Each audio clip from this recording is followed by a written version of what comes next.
모세의 율법을 범하지 않으려고 사람이 안식일에도 할례를 받는 일이 있다. 모세의 율법을 범하지 않기 위해서 사람들이 안식일에 할례를 받는 것에 대해서 우리 주님께서 분하셨다면, 아주 엄격한 잣대를 들이대셨다고 하면 아마 그 어떤 사람도 안식일 날 할례를 행하지 않았을 겁니다.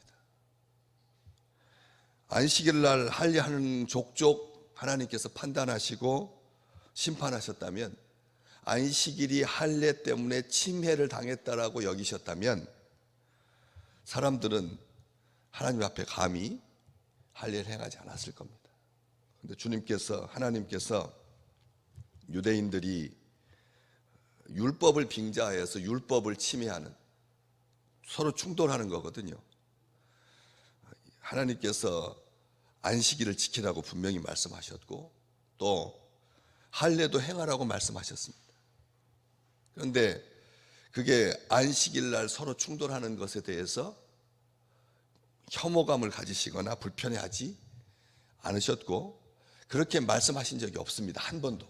딱 한 번 우리 주님께서 이 말씀을 하시는 거거든요. 안식일 날 할례를 행하는 것. 8일째가 안식이라고 겹쳤을 때 우리 생각에는 자녀의 할례를 행하는 것이 인생에 딱 한 번이고, 안식일은 몇 번 언제든지 좀 이번 안식일은 못 지켰을지라도 다음 안식일에는 지킬 수 있지 않겠느냐라고 하는 생각으로 아주 편하게 두 가치가 충돌할 때 자기 위주로 생각해서 자기 위주로 판단하고 자기 위주로 행합니다. 한 번도 안식일과 할례가 겹쳤을 때 고민하는 흔적이 유대인의 역사 속에서 있었다면, 두 가치가 분명 어느 쪽을 따라야 할 것인지를 선택해야 되는 가치가 되겠지만, 사람들은 편하게 자기 관습대로 그런 일들을 행했던 것이죠. 22절에도 너희가 안식일에도 사람에게 할례를 행하느니라 말씀하셨습니다. 이걸 가지고 하나님께서 오래도록 누적되어 가지고 10번 참으셨다면 한 번 정도 구약 성경에 안식일에 할례를 행하는 것으로 인하여서 무슨 저주를 내리시든지 아니면 경고의 말씀을 하시든지 하셨을 텐데 그런 일 없으셨습니다. 우리는 괜히 하나님께서 우리에게 간섭하신다고 생각합니다. 자기가 자기 위주로 생각하고 자기 위주로 판단하고 자기 위주로 다 시행하면서도 마음속 한구석에는 좀 찜찜한 게 있다는 거죠. 8일째라고 하는 날짜의 개념만 없었다면 우리가 마음대로 안식일 비켜가서 토요일 날 하든지 월요일 날 하든지 안식일 날만 빼고 전날 하든지 후에 하든지 했을 텐데, 이 8일이라고 하는 숫자가 사람들에게 굉장히 멍해가 되고 또 그것이 의의가 됩니다.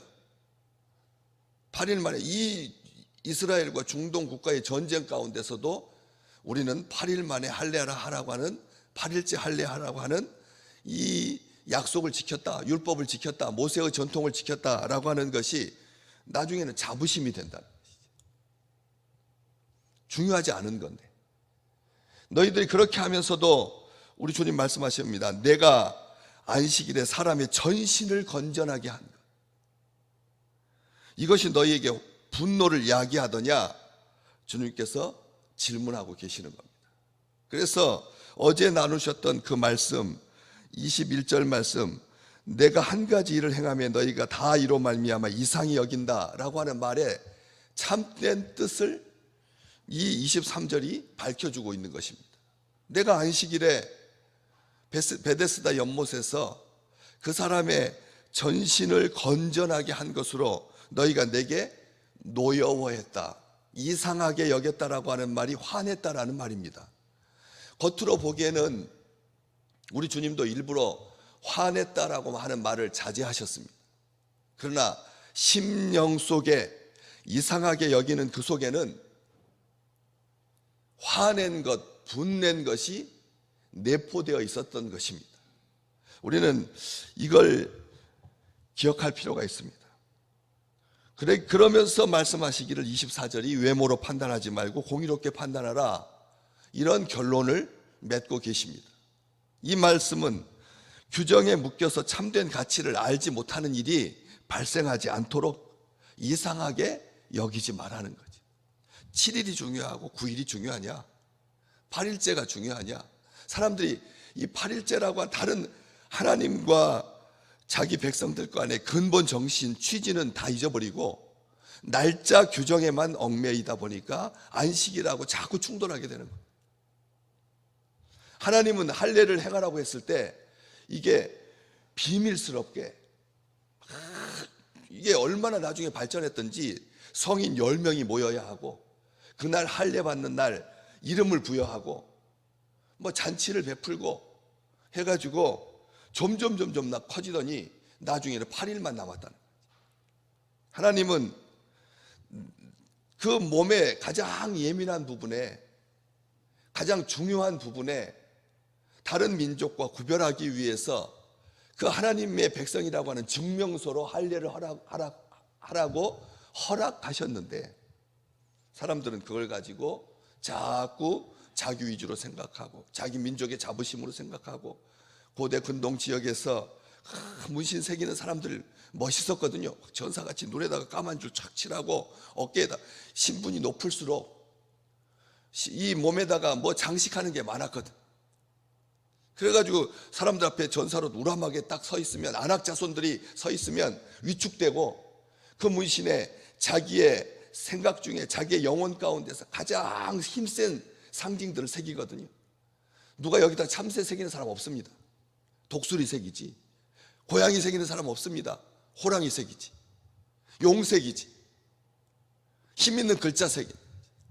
그걸 보고 자기도 또 부러웠었는데 하나님께서 할례를 하라고 하니까 그것을 빙자하여서 아주 자기를 극대화하는 그런 우스운 꼴을 행하게 되었다는 것이죠. 다시 말하면 율법 준수의 이면에는 자기 영광, 자기 보호, 자기의, 자신을 드러내려고 하는, 남과 비교하고 우월의식을 가지고 그것으로 가지고 남을 판단하는, 할례 받지 않는 자는 교회에 들어올 수 없다. 나중에 이게 사도행전까지 나가가지고 총회 차원에서 다뤄지는 문제가 되었다는 겁니다.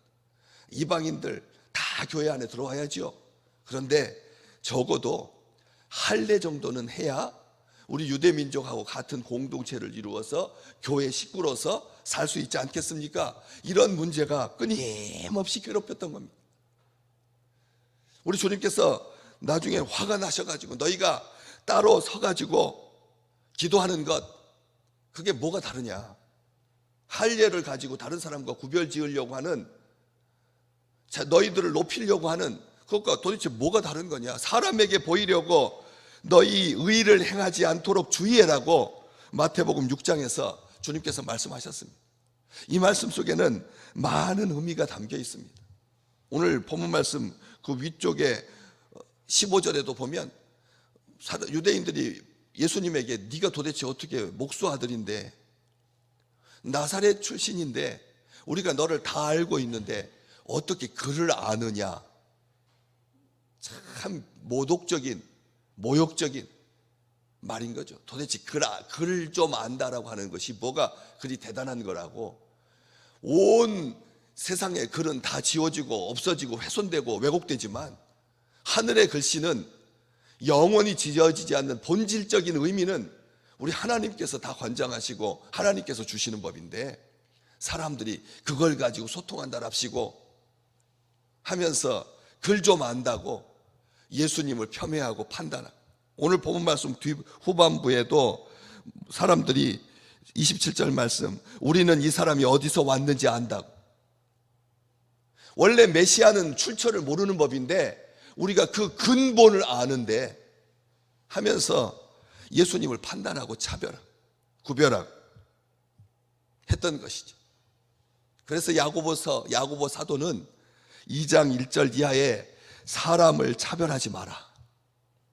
회당에 금가락지 끼고 아름다운 옷을 입은 사람이 들어오면 눈여겨보고 있다가 여기 좋은 자리에 앉으소서 하고, 남루한 옷을 입은 사람, 가난한 사람들이 들어오면 신경도 쓰지 않다가 너는 거기 서 있든지 아니면 내 발등 아래 앉든지 해라. 서로 차별하고 악한 생각으로 판단하는 것은 죄 짓는 것이다라고 야고보 사도는 분명하게 말씀하십니다. 반면에 하나님은 가난한 자를 택하셔서 믿음에 부요하게 하시는 분이다. 구약 성경에 사무엘상 16장 7절 잘 우리가 아시는 말씀이죠. 사람은 그의 외모를 보거니와 나 여호와는 그 중심을 본다. 로마서에서 사도 바울은 우리 주님을 주님에 대해서 선포하기를 하나님은 외모로 사람을 취하지 않으신다. 골로새서 3장 25절에도 주는 사람을 외모로 취하심이 없다, 이렇게 말씀하셨습니다. 그래서 이 외모로 판단한다라고 하는 것은 굉장히 위험한 겁니다. 우리는 은연중에 사람을 판단할 때 외모로 가진 것으로 판단합니다. 언변으로 판단합니다. 그를 좀 알고 모르는 것으로 사람의 인격을 판단합니다. 주님은 그러지 말라고 하십니다.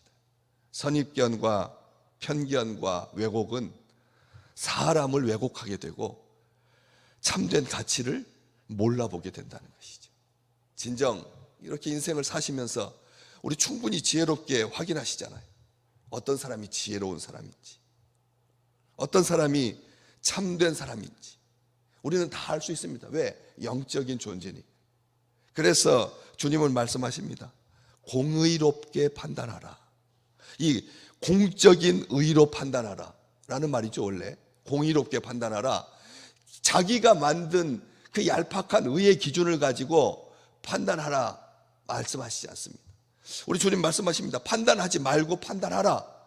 우리는 절대 판단해서는 안 되는, 그렇게 아주 극단적으로 몰고 가서는 안 됩니다. 주님은 말씀하십니다. 판단할 때는 판단하고 판단하지 않을 때는 판단하지 말아라, 그렇게 말씀하셨지 우리 보고 절대 판단하지 마라 하신 적 없습니다. 우리는 다 판단합니다. 판단한다는 것은 중요한 것입니다. 왜? 분별력이 있다는 것이니, 영적인 분별력을 가질 필요가 있다는 것이죠.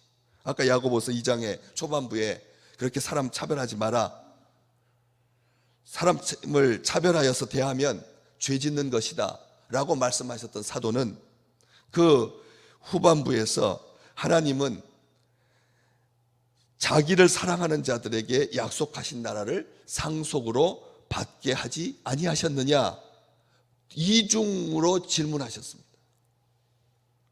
자기 사랑하는 자들, 공의로 판단한다라고 하는 말이 법적인 잣대를 들이밀라는 말이 아닙니다. 우리는 공의하면 공적인 의니까, 그래서 뭐 검증된 의, 뭐 여러 가지 생각할 수 있죠. 사사로운 의 말고 하나님께서 세우신 의, 기준, 그 기준이 뭐냐는 거죠. 나름대로 소견에 오른 대로 여론에 떠밀려서 법대로 하는 것이 공의가 아닙니다. 우리는 또 이 말 가지고 공의로 판단한다라고, 나는 공의로 판단하니까 나의 판단은 절대 어그러짐이 없다, 이렇게 생각하지 자고하지 아니하도록, 스스로 자기를 높이지 아니하도록 하나님의 뜻이 기준이다. 하나님은 어떻게 하셨느냐? 자기를 사랑하는 자에게 약속하신 나라를 상속으로 받게 하셨다. 약속하신 나라, 하나님은 약속하신 하나님이시고, 공의롭다라고 하는 말은 우리 하나님 가장 큰 공의가 뭐냐? 자기 사람을 자기가 선택하시고 자기가 그 사람과 약속하시고 언약하시고, 보십시오. 사랑하는 사람, 약속하는 사람, 상속받게 하는 하나님의 공의지, 하나님께서 그 공의대로 사람을 판단하셨다면 이 지구촌에 한 명도 설 수가 없습니다. 우리 주님은 오늘 또 우리를 불쌍히 여기셔서 우리를 사랑하시고 우리에게 긍휼을 베푸시고 우리하고 하신 언약 충분히 잊으셔도 됩니다. 왜? 우리가 그 언약대로 행하지 않았으니까. 그런데도 여전히 진실하시고 우리를 사랑하시님이 한 번도 어그러짐이 없으시고 우리 죄를 기억하지 않으시되 동이 서에서 먼 것처럼 등 뒤로 던져버리신 그 놀라운 하나님의 그 공의를 기뻐하면서 그 근본 취지를 기억하면서 사랑하고 약속하신 나라를 상속으로 받게 하시려고 하시는 그 하나님의 정성이 우리의 삶에 오늘 충만하게 넘치시기를 주님의 이름으로 축복합니다.